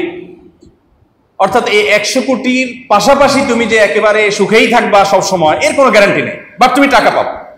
এবার আসেন অপশন নম্বর 2, তোমাকে একটা ভাঙা কুড়ে ঘর দেওয়া হবে, যে একটু জোরে বাতাস আসলেই বৈশাখ মাসে জ্যৈষ্ঠ মাসে ওইটা উড়ে চলে যেতে পারে, ঝরঝর করে পানি পড়তে পারে, এবং উপার্জনের জন্য ছোটখাটো কোনো উপকরণ, ছোট একটা টঙের দোকান অথবা একটা রিক্সা অথবা একটা ভাঙাচোরা কম্পিউটার অথবা ছোটখাটো কিছু থাকবে, যে কোনো রকম ডাল ভাত জোগাড় করতে পারবা ফ্যামিলির, এই ব্যবস্থা থাকবে, আর ওই কুড়ে ঘর থাকবে, বাস এভাবে তুমি জীবন পার করবে। তবে এই 2 নম্বর অপশনে তোমার জন্য একটা গ্যারান্টি আছে, সেটা হলো তুমি সুখে থাকবা, হাসি খুশি থাকবা, তোমার কোনো কষ্ট দুঃখ তোমাকে গ্রাস করবে না। 2টা অপশনের ভিতরে কোনটা নেবেন আপনি? শিয়ানা পাবলিক, আসলে 2 নম্বরটা নিবেন। যেহেতু এটা কথার কথা বলছি, এই জন্য বলতে তো অসুবিধা নাই। 100 কোটি টাকার চেক যদি হাতে পান, তখন হাতটা 2 নম্বর দিকে কতটুকু যাবে আর 1 নম্বর দিকে কতটুকু যাবে তখনই দেখা যাবে। দেখুন, এটা মানুষের প্রকৃতি, যে মানুষ মনে করে যে আমার অনেক টাকা পয়সা হলে, অনেক ব্যাংক ব্যালেন্স হলে, অমুক চেয়ারে গেলে আমি বোধহয় সুখী হয়ে যাব। আপনি যে চেয়ারে যাওয়ার জন্য লালায়িত, ওই চেয়ারে থাকা বহু ভদ্রলোক আপনাকে দেখে আক্ষেপ করে, আরে এই বেটা আমার চেয়ে কত সুখে আছে, আমি যে শীত কি যে একটা অবস্থার মধ্যে আছি বলতেও পারি না। হতে পারে কি পারে না? আপনারা অবাক হবেন, প্রিয় নবী সাল্লাল্লাহু আলাইহি সাল্লাম আল্লাহর কাছে বহু দোয়া করেছেন, এত দোয়া করেছেন যে তার দোয়ার সংকলনগুলো অনেক মোটা মোটা বই হয়। উঠতে বসতে, চলতে ফিরতে, ঘুমের কাজ ফিরতে, ঘুম থেকে উঠতে, খাবার গ্রহণ করতে, পানি পান করতে, ওষুধ সেবন করতে, মসজিদ থেকে বের হতে, প্রবেশ করতে, এমনকি একান্ত ব্যক্তিগত কাজগুলো সারতে, ওয়াশরুমে যেতে, ওয়াশরুম থেকে বের হতে, স্ত্রী সবার সময়, বিভিন্ন সময় এত দোয়া করেছেন, দোয়া ছাড়া একটা মুহূর্ত তার পার হয় না, এত দোয়া করেছেন। ইন্টারেস্টিং বিষয় হলো, একটা দোয়াও আমি পাই নাই আজ পর্যন্ত যেখানে নবী করিম সাল্লাল্লাহু আলাইহি ওয়াসাল্লাম আল্লাহর কাছে দোয়া করেছেন, আল্লাহ আমার সম্পদ আপনি বৃদ্ধি করে দিন, বা আমাকে অনেক সম্পদ দান করুন, আল্লাহ আমাকে অনেক পাওয়ার দান করুন, আল্লাহ আমাকে অনেক পদ দান করুন, আল্লাহ আমাকে অনেক টাকা পয়সা দিয়ে দেন, অনেক অ্যাসেট ব্যাংক ব্যালেন্স দিয়ে দেন, অনেক জমি জমা দিয়ে দেন। এরকম একটা দোয়াও তিনি করেন নাই, আমাদেরকে শেখানো নাই। তাহলে কি তিনি সুখ চান নাই আল্লাহর কাছে? কি দিয়ে চাইছে? তার সুখ চাওয়ার দোয়াগুলো হলো, আল্লাহুম্মা ইন্নী আসআলুকাল আফওয়া ওয়াল আফিয়া ফিদ দুনিয়া ওয়াল আখিরা। আল্লাহ, দুনিয়া এবং আখিরাতে আপনার কাছে আমি সুখ চাই, সমৃদ্ধি চাই, প্রশান্তি চাই, সচ্ছলতা চাই। আল্লাহ রব্বানা আতিনা ফিদ দুনিয়া হাসানা, আল্লাহ দুনিয়াতে আমার জন্য কল্যাণ দান করেন, যে কল্যাণ কুড়ের ঘরে যদি হয় সেটাই দেন। অনেক তরুণ আছে যে আল্লাহর কাছে দোয়া করে, আল্লাহ বেশি চাই না, আল্লাহ এই 1 কোটি হলে চলবে আমার, আল্লাহ একটা ফ্ল্যাট বুকিং দেবো ঢাকায়, আর চলার জন্য গাড়ির দরকার নেই, একটা ভালো বাইক হলে চলবে, আর আল্লাহ একটা ব্যবসা বাণিজ্য করার জন্য 20-40 লাখ টাকা পুঁজি হাতে থাকলে চলবে, আল্লাহ 1 কোটি জাস্ট বাস। বিশেষ করে যখন মানুষ বেকার থাকে, যখন মানুষের চোখে সরষে ফুল থাকে, উপার্জনের কোনো পথ থাকে না, পেরেশানিতে থাকে, তখন এই জাতীয় দোয়াগুলো অনেক বেশি করে। অনেক তরুণরা আমাদের কাছে প্রশ্ন লেখে যে এরকম দোয়া আল্লাহ তাআলার কাছে করা যাবে কিনা। তো এগুলো কোনো সঠিক দোয়া না, কারণ ওই 1 কোটি আল্লাহ তাআলা আপনাকে দিলেন, দেওয়ার পর এমন এক রোগ দিলেন যেটাতে লাগবে 1 কোটি 10 লাখ। কি বলেন, তাহলে আপনি সুখী হবেন? হতে পারে কি পারে না বলেন? ওই যে কোন যুবক নাকি দোয়া করেছে, এটা গল্প আছে না, বেশ প্রসিদ্ধ, যে আল্লাহ এমন একটা লাইফ চাই যে 2 হাত ভর্তি টাকা থাকবে আর আশেপাশে শুধু নারী আর নারী থাকবে। আল্লাহ তাআলা তাকে কোনো মহিলা কলেজের অথবা মহিলা স্টাফ বাসের কন্ট্রাক্টর বানাই দিচ্ছে। 2 হাত ভর্তি টাকা আর আশেপাশে মহিলা আর মহিলা, মহিলাও আরেকজনের, টাকাও আরেকজন, সে শুধু এগুলা বহন করে বেড়াচ্ছে। তো আল্লাহর কাছে একজন ইমানদারের চাওয়া কি হবে? ইমানদার চাইতে স্মার্ট মানুষ কেউ হতে পারে না, ইমানদার চাইতে দূরদর্শী কেউ হতে পারে না। ইমানদার আল্লাহর কাছে বলবে, আল্লাহ তুমি কি আমাকে 1 কোটি দিয়া সুখ দিবা, না 1 লাখ দিয়া সুখ দিবা, না কোনো লাখ ছাড়া সুখ দিবা, না 1 বিলিয়ন ট্রিলিয়ন দিয়ে সুখ দিবা, তুমি জানো, আমি তোমার কাছে সুখ চাই, সুখ। এ হলো ইমানদারের দোয়া। মোহতারাম হাজরিন, তাহলে আমরা আল্লাহর কাছে নিজেকে সমর্পণ করবো তো ইনশাআল্লাহ? আমাদের কলেজ বিশ্ববিদ্যালয় পড়ুয়া ছাত্রদের মধ্যে আত্মহত্যার যে প্রবণতা বাড়ছে, একটা সংবাদ শুনে আলোচনা যেতে না যেতে আরেকটা সংবাদ আমরা শুনতে পাচ্ছি। কেন হচ্ছে? আমি এটা নিয়ে একটু ঘাটাঘাটি করলাম। অনলাইনে বিভিন্ন গবেষকরা, বিভিন্ন বিশ্লেষকরা বিশ্লেষণ করেছেন এই সমস্ত ঘটনাগুলোকে। দেখা যায় যে এর মধ্যে একটা বড় অংশ এই পথে চলে যায় কেন? তারা অভিমান করে, অপমানিত হয়ে। একজন ইমানদারের অপমানিত হয়ে এই পথে যাওয়ার কথা নয়। কারণ একজন ইমানদার বিশ্বাস করে, ওকে আমি অপমানিত হলাম, আমার কলেজে, আমার ইউনিভার্সিটিতে, আমার শিক্ষালয় কিংবা আমার কর্মস্থলে কিংবা পরিবারে আমি চরম অপমানিত হয়েছি, আমাকে অনেক কষ্ট দেওয়া হয়েছে, আমাকে ভুল বোঝা হয়েছে, স্যার আমাকে ভুল বুঝলেন, হতে পারে। জজ সাহেব আমার প্রতি অবিচার করেছেন, উনি মিথ্যা এভিডেন্সের ভিত্তিতে বিচার এর রায় দিয়ে দিচ্ছেন আমার বিরুদ্ধে, আমি তো দোষী না, আমি জানি, আমি ডিপ্রেসড হয়ে গেলাম। বেঈমান যে সে তো স্যাড ব্যাড বলে আত্মহত্যা করতে যেতে পারে, বাট ইমানদারের তো এখানেও তো সান্ত্বনার জায়গা আছে যে এই বিচার বিচার না। স্যার ভুল বুঝতে পারেন, কিন্তু স্যারের মালিক ভুল বুঝবেন না। আজকে স্যার আমার প্রতি অবিচার করতে পারেন না, হয়তো উনি এতটুকু বুঝছেন, তার বুঝের সীমাবদ্ধতা ছিল, কিন্তু আল্লাহ রাব্বুল আলামিন কিয়ামতের ময়দানে প্রকৃত সত্য উদ্ঘাটন করবেন কি করবেন না? তাহলে আমার হারানোর তো কিছু নেই, আমি সবর করব, অপেক্ষা করব। এরপর দ্বিতীয় সর্বোচ্চ যে বিষয়টি দেখা যায়, প্রেম ঘটিত কারণে আত্মহত্যার প্রবণতা অনেক বেশি তরুণদের মধ্যে, এই রেশিওটা বেশ। আমি প্রায় সময় বলি, অনেক ইয়াংরা প্রশ্ন লেখে বা টেলিভিশনে প্রশ্ন করে না, পোলাপান জানে বাপ মা শুনে যাবে আবার, তো গোপন চিরকুট লেখে অনেক সময় যে হুজুর একজনকে ভালোবাসতাম, সে আরেক জায়গায় আরেকজনের হাত ধরে চলে গেছে, এখন আমি অনেক ডিপ্রেসড, আমি কি করতে পারি? এই জাতীয় প্রশ্ন আসলে আমি বলি, ভাই আপনার জায়গায় যদি আমি হইতাম, সে যেহেতু আরেকজনের হাত ধরে চলে গেছে, আমি এক মজলিসে 4টা বিয়ে করতাম যদি সুযোগ থাকতো। কারণ সে যদি আমাকে ছাড়া সুখে থাকতে পারে, তো আমি দুঃখে থাকবো কোন দুঃখে? তাহলে আমি তো মানে খুশি হব যে আমি একটা ভুল জায়গায় এতদিন নক করতেছিলাম, এই জায়গাটা সঠিক ছিল না, আলহামদুলিল্লাহ আমার বাঁচাইছে, আপদ গেছে। আপনার তো সুখে খুশি হওয়ার কথা। ইমানদারের দৃষ্টিভঙ্গিটা তাকে সবসময় সুখী করবে। ইভেন ওই যে বললাম, সে যদি দুঃখেও পড়ে, সে চিন্তা করবে যে এই দুঃখের মধ্যে অবশ্যই কোনো না কোনো কল্যাণ নিহিত আছে। আমি একটা গল্প কতবার যে শুনাইছি বিভিন্ন জায়গায়। সৌদি আরবে এক হোটেল ব্যবসা করেন এক বাংলাদেশি প্রবাসী। ওই ভাই উনি সৌদি মালিক থেকে একটা বাড়ি ভাড়া নিয়ে নেন, এরপরে সারা বছর হাজিদের কাছে, ওমরাদের কাছে ভাড়া দেন, বাংলাদেশি হজ যাত্রী ওমরাদের। তারা দেখে মন টন খারাপ। কিরে ভাই মন খারাপ কেন? আমার পরিচিত আমাকে বললো, ভাই আর বলেন না, আমার দেশি ভাই সে আমাকে ক্ষতিগ্রস্ত করার জন্য আমি 1 মিলিয়ন দিয়ে সারা বছরের জন্য এই বিল্ডিংটা ভাড়া নেই, সেই 12 লক্ষ রিয়াল দিয়ে মালিকের কাছ থেকে ভাড়া নিয়ে নিচ্ছে। আমি অনেক বছর ধরে এটা চালাই, যাক সে আমাকে ক্ষতি করার জন্য এটা করছে, আসলে তো এত লাভ হয় না সে যত মনে করছে, মন খারাপ। তো বেচারা দেশেই চলে আসছে একসাথে, না থাকবোই না, আমি এত বছর ছিলাম, এত বছর এটা করছি, এখন বিল্ডিংটা হাতছাড়া হয়ে গেছে, মন খারাপ করে দেশে চলে আসছে। দেশে আসার কিছুদিন পরেই পৃথিবীতে করোনা এসে হাজির হয়ে গেছে। আর করোনার সময় 2-2.5 বছর পর্যন্ত মক্কার সমস্ত হোটেল মাসি মারতেছে। ওই সৌদি মালিককে তো সে 12 লক্ষ রিয়াল অগ্রিম দিয়ে দিতে হয়েছে, শেষ। ও নিয়ে তো সে চলে গেছে, এগ্রিমেন্ট হয়ে গেছে, শেষ। আর বিজনেস জিরো। তো আমি ওই লোকটা একদিন দেখে বললাম, ভাই সেদিন আপনি অনেক মন খারাপ করছিলেন, আপনি গর্তে পড়তেছিলেন, আল্লাহ তাআলা ধাক্কা দিয়ে আপনারে বাঁচাই দিয়েছেন, কিন্তু আপনি তখন বুঝেন নাই। আপনি তখন বুঝছেন আল্লাহ, উনি বলতেছিল না, ভাই 1 ওয়াক্ত নামাজ আমি হারাম ছাড়া চড়ি না, মেসফালাতে আমার হোটেল, হারামে 5 ওয়াক্ত নামাজ যায় পড়ি, আল্লাহর ইবাদত একদিনও ছাড়ি নাই, আমরা এত হজ করলাম, এই আমার কপাল, আল্লাহ আমার এই দিলেন। কিন্তু আল্লাহ তাআলা যে তাকে বাঁচাচ্ছে এটা সে কিন্তু খেয়াল করে। ছোট বাচ্চা পোলাপান মোমবাতি বা চেরাগ যখন জ্বালানো হয়, আগুন টকটকে লাল, 2 বছর 2.5 বছরের পোলাপান দেখবেন আগুন ধরতে চায়, কারণ আগুন একটু নাচে, আবার লাল, দেখতেও সুন্দর, ভয়ঙ্কর সুন্দর, ধরতে চায় তারা। বাপ মা কি করে, কি বলেন? বাচ্চা যখন ধরতে চায় বাপ মা আগে দেন, তাকে বাঁচানোর চেষ্টা করে। বাঁচানোর চেষ্টা করলে বাচ্চা কি করে বলেন তো?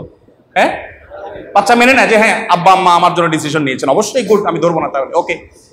এটা কি করে? সে রীতিমতো বিদ্রোহ করে।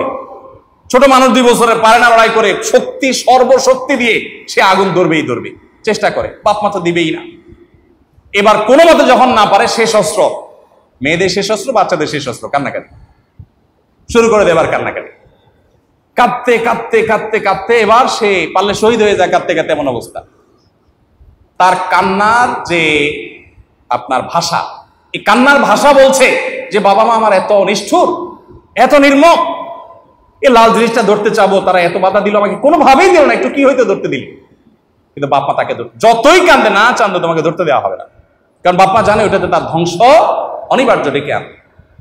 আমাদের জীবনে অনেক কিছু আমরা এরকম চাই যে অমুক জায়গায় চলে গেলে আমার তো পোয়া বারো হয়ে যাবে, আমার রব দেখছেন না, আমার এখানে যাওয়ার মধ্যে কল্যাণ নাই, ওই জায়গায় হয়তো আরেকজন গেলে তার কল্যাণ হতে পারে, আমার জন্য ওখানে হয়তো কল্যাণ নাই। ইমানদার তখন মেনে নিবে। অতএব ভাইরা আমার, আমরা ডিপ্রেসড হয়ে যারা নিজেকে শেষ করছি, তারা তাদের ইমানের দুর্বলতার কারণে সেদিকে যাচ্ছে। তো আমরা এই যে আত্মহত্যার প্রবণতা বাড়ছে, ডিপ্রেশনের প্রবণতা বাড়ছে, এগুলোর অন্যতম কারণ হলো আল্লাহ থেকে দূরে সরে যাচ্ছে। সাফ কথা, এর মূল এবং একমাত্র কারণ হলো মানুষ কার থেকে দূরে সরছে? আল্লাহ থেকে দূরে সরছে।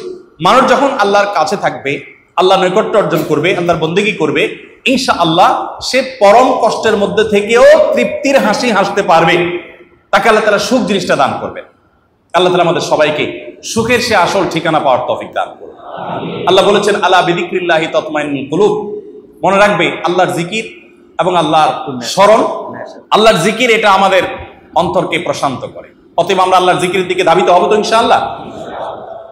আত্মহত্যার কারণগুলোর মধ্যে আরেকটা কারণ পর্যালোচনা করে দেখা গেছে, গবেষকরা উল্লেখ করেছেন যে চাওয়া পূরণ না হওয়ার কারণে, বায়না ধরার কারণে। একটা বিশেষ ব্র্যান্ডের মোবাইল চাইছিলাম, বাবা দেয় নাই, বাইক চাইছিলাম দেয় নাই, পাখি ড্রেস চাইছিলাম, জামাই কিনে দেয় নাই, এই জন্য আত্মহত্যা করে। তো এগুলো ওই ব্যক্তি করতে পারে যে আল্লাহর সাথে পরিচয় নাই। যার আল্লাহর সাথে পরিচয় আছে, সে জানে পৃথিবীতে সকল চাওয়া পূরণ হওয়ার নয়, ওই যে সে না পাইলে তো শুকর আদায় করবে বা সবর করবে। আবার মাদকের কারণেও আমাদের অনেক তরুণরা ধ্বংসের অতল তলে হারিয়ে যাচ্ছে। দেখুন, মাদকাসক্তি, এটা মানুষ সাধারণত মাদকের দিকে পা বাড়ায় সুখের জন্য, ঠিক না? এটা শান্তির জন্য যায়, কিন্তু আলটিমেটলি শান্তি কতটা হয়, আলটিমেটলি সুখ কতটা পায়? একজন ইমানদার তিনি যখন নিজেকে নিয়ন্ত্রণ করেন, সবর করেন, আল্লাহ রাব্বুল আলামিন তার জন্য জান্নাতে এমন এমন পানীয়ের ব্যবস্থা রেখেছেন যে দুনিয়ার কোনো পানীয়ের সাথে সেটার কোনো তুলনা হয় না। যারা মাদক সেবন করে বা মাদকের পথে পা বাড়ায়, এই মাদক সেবন করার মাধ্যমে তার বিবেকটার উপরে প্রলেপ পড়ে যায়, তাই না? সে অসংলগ্ন আচরণ করে। আর এই বিবেকটা হলো আল্লাহর দেওয়া সবচেয়ে বড় নিয়ামত, আল্লাহর দেওয়া সবচাইতে বড় নিয়ামত। এই অপরাধ হলো সকল অপরাধের মূল এবং মা। একটা মানুষ যখন মাদকের দিকে পা বাড়ায়, তখন সে তার হিতাহিত জ্ঞান আর থাকে না। তখন সে বাবা মার সাথে রাফ বিহেভ করে, সে স্ত্রীর প্রতি টর্চার করে, সে নিজের ব্যবসা বাণিজ্য শেষ করে দেয়, নিজের কেরিয়ার শেষ করে দেয়, নিজের স্বাস্থ্য শেষ করে দেয়, ভালো মন্দ পরখ করার মতো অবস্থা থাকে না। তার দ্বারা মানুষ খুন করাও সহজ হয়। গোটা পৃথিবীতে যত অপরাধ হয়, বিশেষ করে মানুষ হত্যা সংশ্লিষ্ট যত অপরাধ হয়, এই অপরাধগুলোর সাথে যারা জড়িত হয় তারা প্রত্যেকে মাদকাসক্তি, এটা মাদক সেবন, এটা তাদের সে পথে যাওয়ার জন্য অনেক বড় একটা উপায়, অর্থাৎ এর মাধ্যমে তারা সেদিকে যেতে পারে।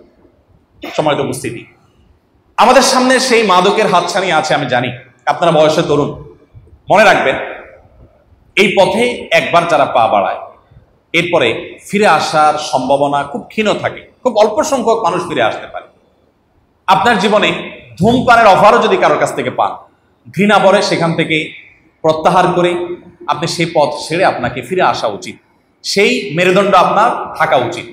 মনে রাখবেন, গড্ডালিকা এবং স্রোতের তালে গা ভাসানোর জন্য কোনো যোগ্যতার প্রয়োজন হয় না, স্রোতের বিপরীতে চলার জন্য অনেক যোগ্যতার প্রয়োজন হয়।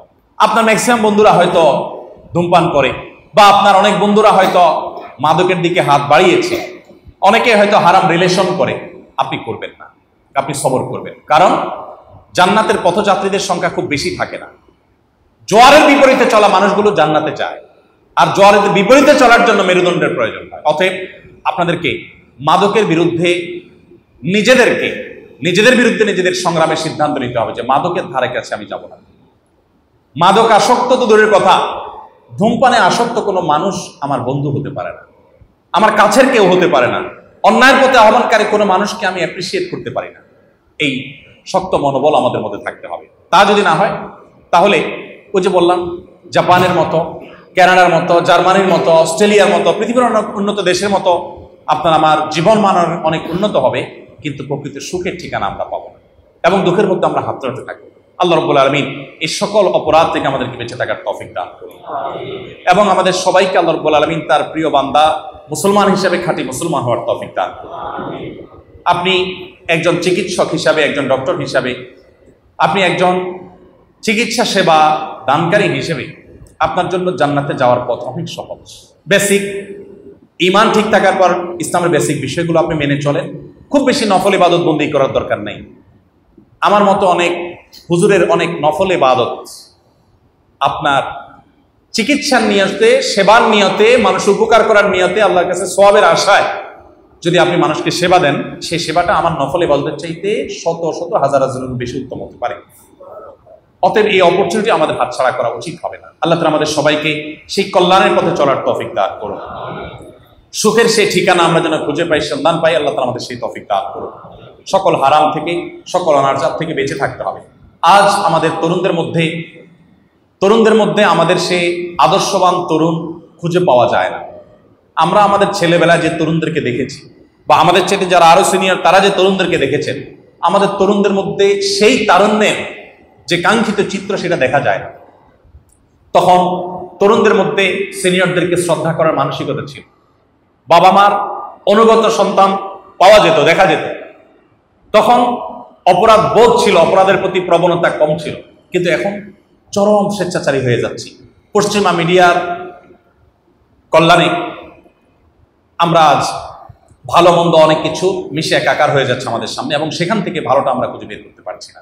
অতএব আমাদের প্রত্যেকে যার যার ভালোটা আমাদেরকে খুঁজে বের করতে হবে এবং আমরা সবাই আল্লাহর কাছে চলে যাচ্ছি। প্রত্যেকটা মানুষ আল্লাহর কাছে যেতে হবে, কোনো সন্দেহ আছে? কখন যাব আমরা কেউ জানি না। আপনারা আলী বানাতের গল্প শুনেছেন। অস্ট্রেলিয়ার আলী বানাত ক্যান্সারে আক্রান্ত হয়েছিলেন। ডক্টররা বলে দিয়েছেন যে তুমি শেষ। তিনি ওই জায়গা থেকে আল্লাহর কাছে তওবা করে ফিরে এসেছেন। এরপর অনেকদিন বেঁচে ছিলেন।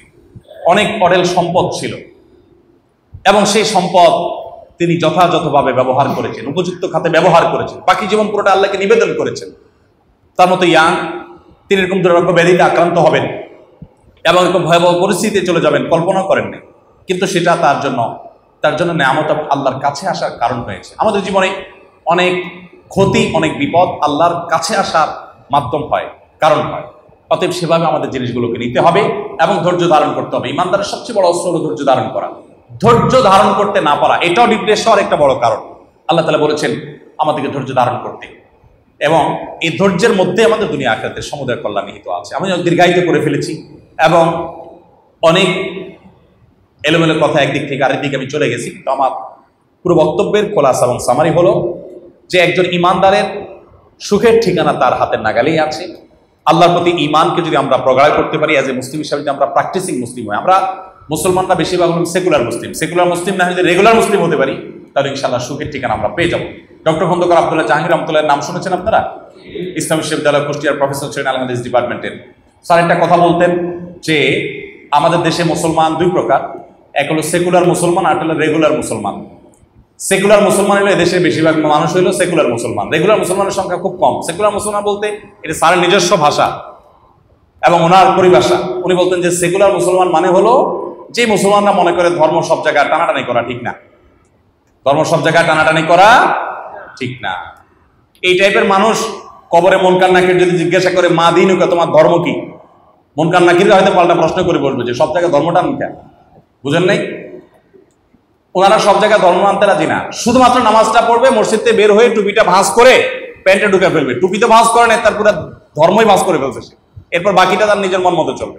এগুলো সেকুলার মুসলমান। আর রেগুলার মুসলমান হলো ইন্না সলাতি ওয়া নুসুকি ওয়া মাহইয়ায়া ওয়া মামাতি লিল্লাহি রাব্বিল আলামিন। আমার সালাত, আমার জীবন সবকিছু আল্লাহর উদ্দেশ্যে নিবেদিত। আমি আমি আল্লাহ তাআলার গোলামি এবং দাসত্ব স্বীকার করেছি। আমি মুসলিম, আমি আত্মসমর্পণকারী। অতএব আমার মধ্যে স্বেচ্ছাচারিতার কোনো সুযোগ নেই। আল্লাহ বলেছেন উদখুলু ফিস সিলমি, তোমরা ইসলামে পরিপূর্ণভাবে দাখিল হও। আদা দিনা ভাইরা আমার, সালহাতুস সঙ্গে বুদিদিল খারাস আজমোদে এক জামানা খাকে বাস। পাথর হয়ে তো বহুকাল ছিলেন, একটু মাটি হয়ে কিছুদিন থাকেন। আমি রিকোয়েস্ট করে যাচ্ছি, মাটি হয়ে কিছুদিন থাকেন। আপনি নিয়মিত একটু কোরআনটা বুঝে বুঝে অর্থ সহকারে একটু পড়ার চেষ্টা করেন। আপনি 5 ওয়াক্ত নামাজ ঠিক মতো পড়েন। খুব বেশি পেরেশান থাকলে, মন খারাপ থাকলে 2 রাকাত নামাজ পড়ে একটু আল্লাহর কাছে চোখের পানি ফেলে দোয়া করেন, তাহাজ্জুদের সময় দাঁড়িয়ে পারলে আল্লাহর কাছে দোয়া করেন, সিজদায় গিয়ে চোখের পানি ফেলে আল্লাহর কাছে দোয়া করেন এবং আল্লাহর বিধিবিধানগুলোকে মেনে চলার চেষ্টা করেন।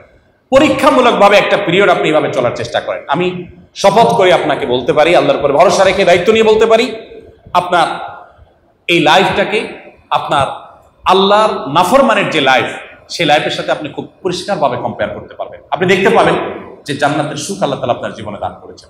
আল্লাহ তাআলা আমাদের সবাইকে সুখের সে আসল ঠিকানা সেটা যেন আমরা খুঁজে পাই, সেই তৌফিক দান করুন। মুসলমান হিসেবে পরিপূর্ণভাবে ইসলামে দাখিল হওয়ার তৌফিক দান করুন। আমাদের দেশে মানুষ মনে করে নামাজ না পড়লে কি হয়েছে, ঈমান আছে, নামাজ না পড়লে কি হয়েছে, ঈমান আছে। এটা একটা প্রবাদের মতো হয়ে গেছে, তাই না? অথচ ওমর রাদিয়াল্লাহু আনহু বলেছেন, লা হাজ্জা ফিল ইসলাম লিমান তারাকাস সালাহ, যে নামাজ পড়ে না এর ইসলামে কোনো অংশই নেই। অতএব 5 ওয়াক্ত নামাজ অন্তত ঠিক মতো পড়তে হবে, হারামকে না বলতে শিখতে হবে। আল্লাহ আমাকে আপনাকে আমাদের সবাইকে মানার তৌফিক দান করুন।